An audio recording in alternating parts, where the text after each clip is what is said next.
Saudara-saudari yang terkasih dalam Kristus, bacaan yang tadi kita dengar dari Injil Lukas melanjutkan bacaan dari hari Minggu yang lalu, ketika Yesus bangkit berdiri di rumah ibadat, di tempat dia dibesarkan, di kampung halamannya di Nazaret, memilih bukan kebetulan, dengan satu maksud tertentu, bacaan yang diambil dari Nabi Yesaya. Roh Tuhan ada padaku, dan Ia telah mengurapi aku, mengutus aku untuk mewartakan kabar baik. Tahun rahmat Tuhan telah datang. Ketika Yesus mengembalikan bacaan dari kitab suci itu, seperti biasa dilakukan pastor, selesai membaca dari Injil, mengangkat Evangeliarum itu, membawa kepada uskup untuk dicium. Mata semua orang tertuju pada Yesus, menunggu kata-kata apa yang akan diucapkan. Orang terkejut karena ada kata-kata yang sangat singkat, sangat sederhana, tidak sempat buat orang ngantuk. Hari ini digenapi nas kitab suci yang tadi kalian dengar. Tiba-tiba orang merasa disiram dengan siraman rohani yang begitu sejuk, karena dikatakan hari ini apa yang kita dengar menjadi kenyataan gitu. Seperti mereka menunggu-nunggu sesuatu dan pada saat itu juga dapat. Sama seperti ketika mereka menantikan Tuhan yang datang mengunjungi mereka. Dengan dikatakan roh Tuhan ada padaku dan Ia mengutus aku untuk mewartakan kabar keselamatan, Yesus melanjutkan panggilan yang Dia terima itu langsung kepada umat yang ada di hadapannya, yang sudah lama merindukan Dia sendiri datang ke kampung halaman. Inilah yang ditunggu-tunggu. Kebahagiaan yang sama sebetulnya dirasa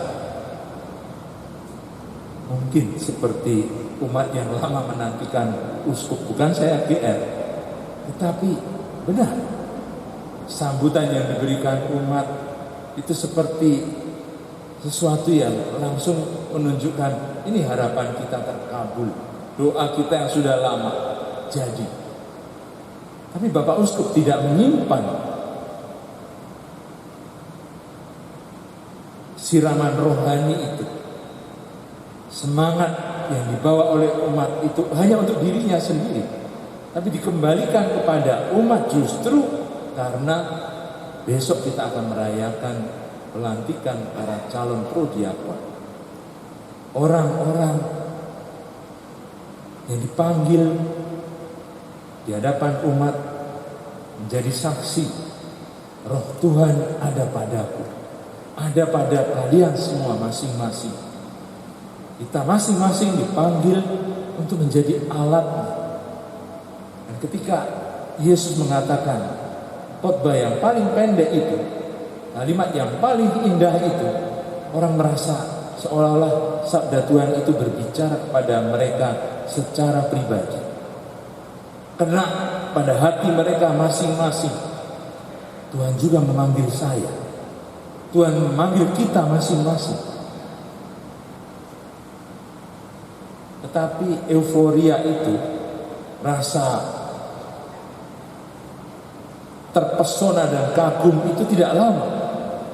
Cepat sekali berlalu ketika orang tiba-tiba dari kekaguman lalu mulai bertanya-tanya, siapa anak ini? Kita tahu orang tuanya. Dia anak tukang kayu.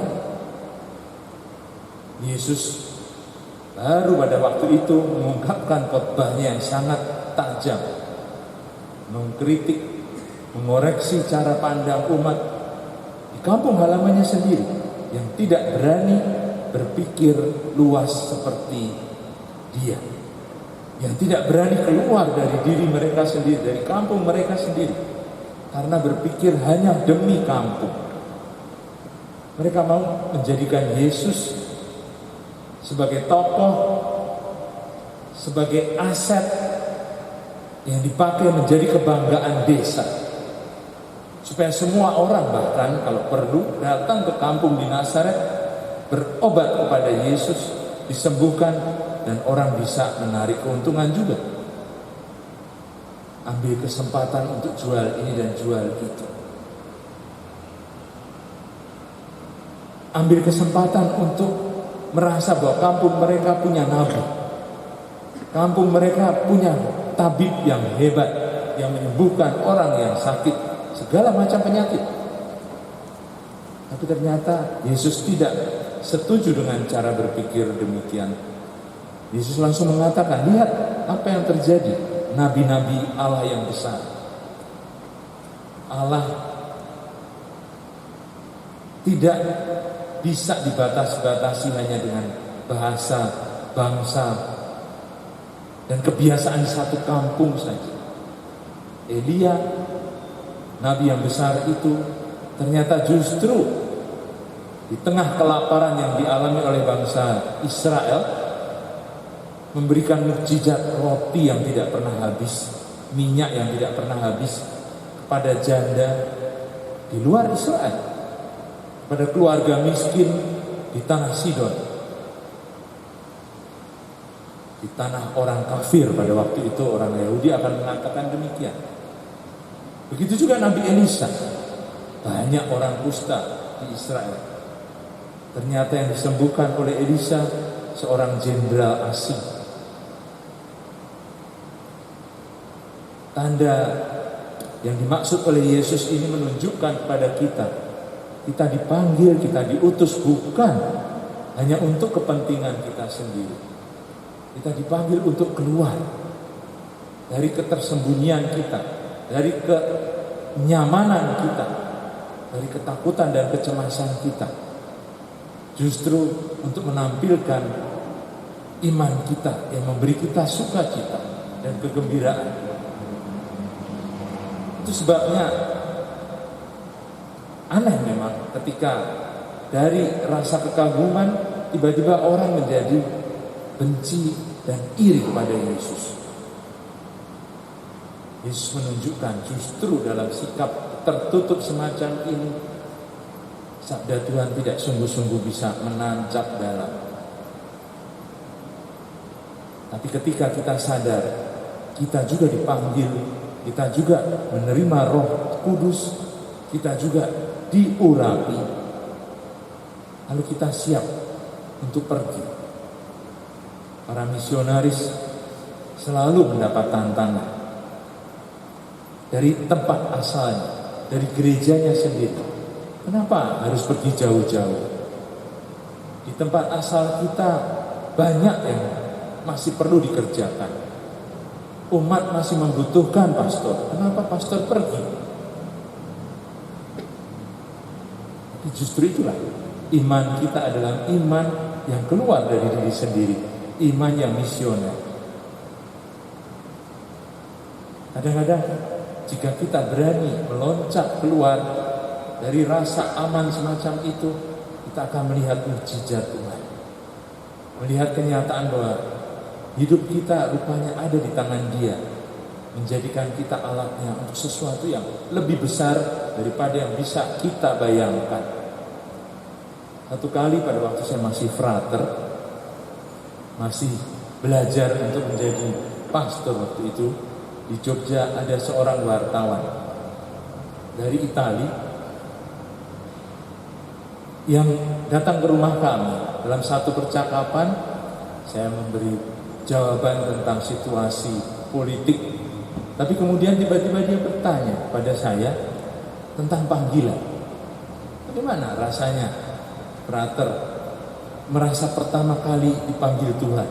Apa yang mengesan? Kapan sebenarnya mulai dipanggil Tuhan? Saya main-main pada waktu itu. Kalau kitab suci mengatakan Tuhan telah mengenal kita sejak dari kandungan ibu, itu berarti Tuhan sudah membuat rencana kita sejak dalam kandungan. Saya mau mengatakan, siapa yang bisa menyangka kalau panggilan Tuhan juga mulai dari kandungan ibu. Ternyata pada waktu saya akan ditahbiskan malam itu, ibu saya bercerita. Dia tidak pernah cerita sebelumnya. Tidak tahu kenapa dia tidak pernah ceritakan. Tapi malam itu, sebelum saya ditahbiskan hari berikutnya, bersama ibu saya hanya melewatkan kesempatan untuk berbincang-bincang. Tiba-tiba dia mengatakan bahwa pada waktu saya masih kecil, masih di dalam kandungan, ada surat dari seminari menengah yang mengatakan bahwa seseorang, anak, diterima di dalam seminari itu. Keluarga kami dulu keluarga Katolik yang satu-satunya maksudnya di kampung itu hanya ada 2 keluarga. Satu bersebelahan, sekitar 5-7 rumah jaraknya. Surat dari seminari itu sebenarnya jatuh untuk keluarga yang lain.